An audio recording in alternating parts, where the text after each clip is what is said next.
What we're trying to do in this experiment is give off a known number of moles of hydrogen gas, and then we measure the volume, and that will tell us, then we just divide the volume by the number of moles, and that'll tell us how many moles, what the volume is per mole of gas, so the molar volume of a gas. Okay, so the first thing we're going to do is measure out a mass of magnesium. Now, I've done the calculations here so that we know that there will be, the magnesium is the limiting reagent, and we also know that there's enough acid to completely react with the magnesium. And so we put that on a balance, and so we've got about 0.0276, so that is close to the 0.02. So we measure out 15 mils of the acid, and from the previous calculation we worked out that that was enough acid, and we've also worked out the amount of gas produced will be enough to be contained in that container. And then we put some water in on the top, and the water is less dense, and so the acid stays at the bottom.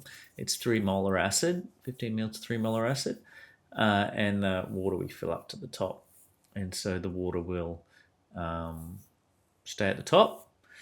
And then the next thing we do is we get that little piece of magnesium and stick it to that coil of wire, like jam it in between it so it holds. It will eventually come out, but it'll still react because the bubbles start mixing that acid throughout the whole system.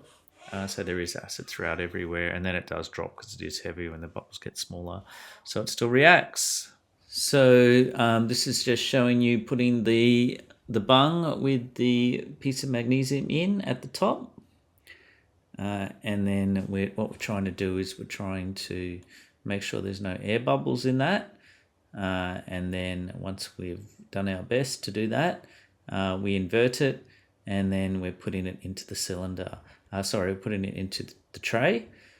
And then you might not be able to see it very clearly, but even though the water and the acid are both clear, because they're different densities, you can still see the acid slowly drop down it because there's slightly different refraction as the light falls through. And so the magnesium just sits there until you see the swirling clear liquid sort of go down to the bottom, and then when it hits the magnesium, that starts bubbling. And so now you can see the bubbles come up. And that takes a little bit of while for that to finish. It takes like 30 minutes, which feels like forever. We can take a temperature reading while we're at that. That's 22. It goes up to, so plus or minus 1 degrees Celsius. This releases a lot of heat. So one of the mistakes we did is we didn't really wait for it to cool down. So that liquid would have been quite hot. It can even go up to like 60, 70 degrees. So it can really be quite bad, actually. And expand the amount of gas in there. Another thing is all those gas bubbles, they stick to the tube. So you can tap that and knock it out. Another thing is it does eventually get so small that it comes off. And then it's still bubbling though, because all the bubbles are mixing the gas up, the acid up. And then it drops and it still reacts. And so they made a big mistake when they transferred this now. So when the reaction finished, they did take a reading, thank God, because then they screwed it up when they transferred it over to this column here. And that column there is to reduce the effect of that water pulling down on the gas bubble to see what the true volume is. Now, as you can see here, the difference between adjusting for the pressure by putting this tube into that column of water is about 1 mil. So it's quite significant. So if you don't equilibrate this, then the water that's underneath is pulling down on that gas bubble, decreasing the pressure and increasing the volume. And so we actually made a mistake by letting gas in when we transferred the tube over to that cylinder. And so they did a calculation on that and realized, we knew what it was before we put it in the cylinder, and when we raise it up, it's about 1 mil difference. So that's how they got their value is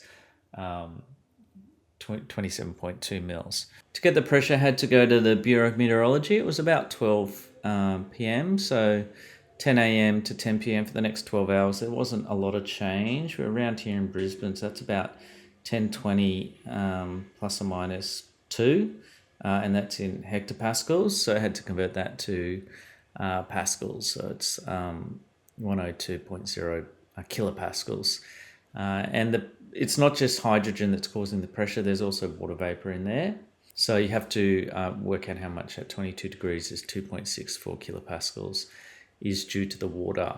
And so if you minus that from the pressure, you'll get 99.36 kilopascals is the pressure due to just the hydrogen. So just to finish this off now, we know that because we used 0.0272 grams, this is the number of moles of magnesium that came off. Now it's 1:1, so that's also the number of moles of hydrogen that came off. Now we did all this at non-standard conditions, so at this pressure and this volume came up and at this temperature. And we want the molar volume of a gas, so we have to do all this at standard temperature and pressure. So that's the trick in using P1V1 over T1 equals P2V2 on T2. We can then work out what the volume should have been if this was at standard temperature and pressure, which is this value here. So that's 25 mils instead of 27 mils of gas. And so now we have the volume at STP, and the number of moles always stayed the same. So we grab that volume divided by the number of moles, and the answer is 22.4. And the real answer is 22.7. Now, considering that this whole thing's a bit dodgy, this volume, because they had to do this sort of prediction,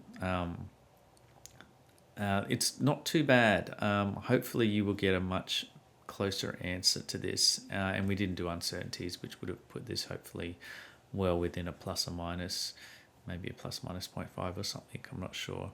Okay, you can do the uncertainties as an extra exercise.